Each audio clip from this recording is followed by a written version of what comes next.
जय हिंद दोस्तों। मैं महेश ब्लास्टर पराकाश तिवारी आप सभी फौजी भाइयों का फिर से बहुत बहुत स्वागत करता हूं।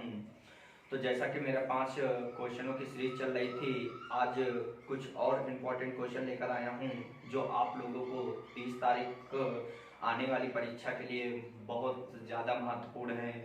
तो जैसा कि पिछले वीडियो में मैंने क्वेश्चन दिए थे और एक प्रश्न करने के लिए दिया था जिसमें से आंसर सभी लोग मैक्सिमम दे रहे हैं आंसर।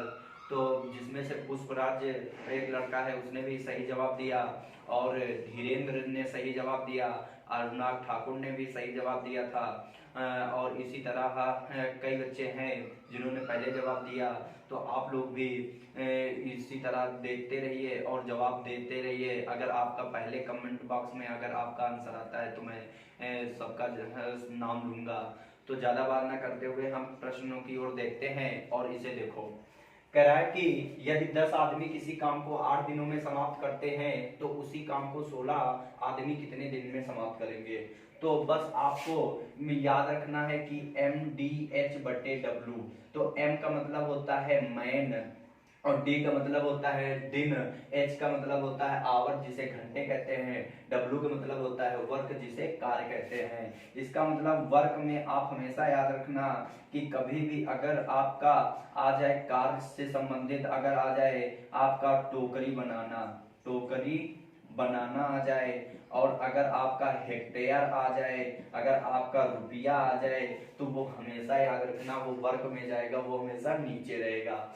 तो आपसे सिर्फ इतना दिए है कि यहाँ पर 10 आदमी, तो 10 आदमी मैंने लिख लिया 8 दिन में, तो 8 से गुणा कर दिया, 8 दिन में समाप्त करते हैं। तो कह रहा वही काम, तो वही काम अगर 16 आदमी करें तो उसी काम को कितने दिन में समाप्त कर देंगे। तो 8 एकम 8, 8 दूनी 16, तो 2 पंची 10।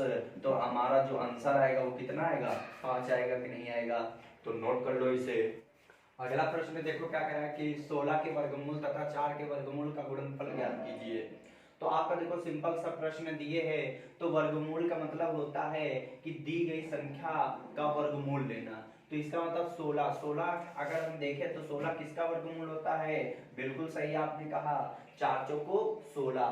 तो इसका मतलब 4 का होता है और 4 किसका वर्गमूल होता है, 2 का होता है, 2 दूना 4। इनका गुणनफल पूछ रहा है तो इनका गुणनफल क्या हो जाएगा, 4 दूनी 8। नोट कर लो प्रश्न, अच्छा प्रश्न है।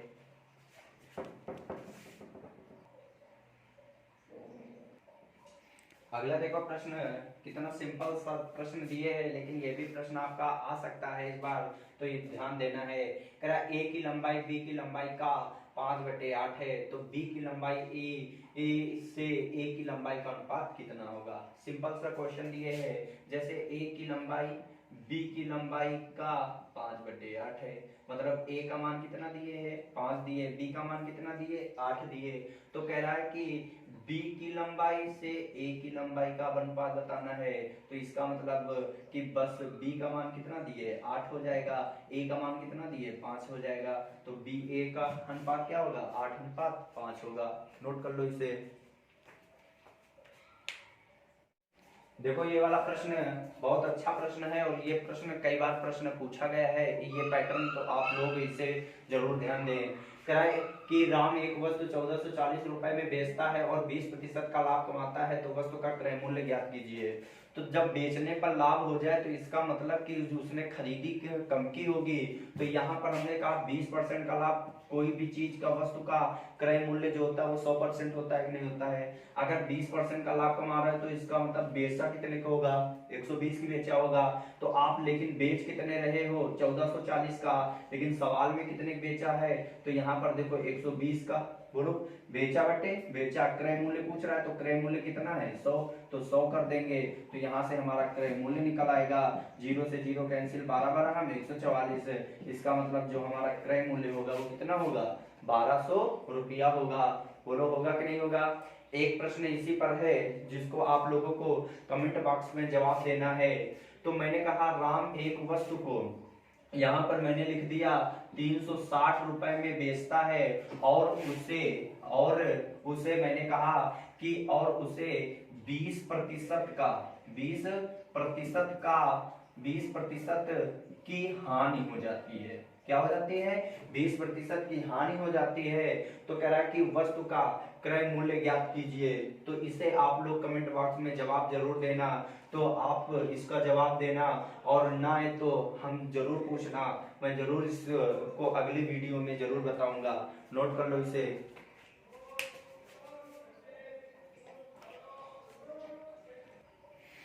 इस वीडियो का अंतिम प्रश्न है, इसको देखना है और आप लोगों को करना है। देखो क्या कह रहा है कि x² प्लस 9x प्लस 20 बराबर 0 दे दिया। तो कह रहा है x के मान क्या होंगे। तो मान आपको बताना है।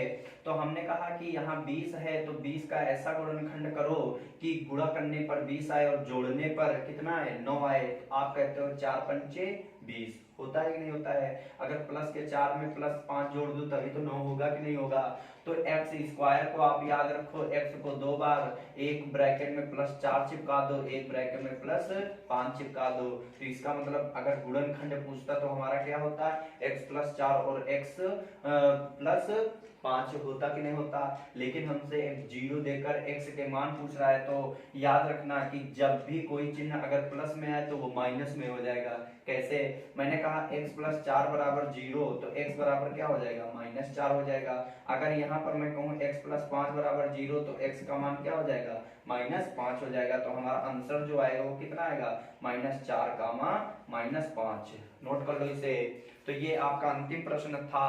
तो आप लोग रोजाना इस वीडियो को देखते हो, मुझे बहुत अच्छा लगता है। और आपको अच्छा लगे तो इससे वीडियो को जरूर से जरूर शेयर करें। और अगर आपने सब्सक्राइब नहीं किया है तो इस वीडियो को जरूर से जरूर सब्सक्राइब करें। तो इतना ही हम रखते हैं, और नेक्स्ट डे मिलेंगे। आप लोग इसका एक कमेंट बॉक्स में जवाब जरूर देना। आपका अगले दिन मैं जरूर नाम लूंगा। बोलो जय हिंद।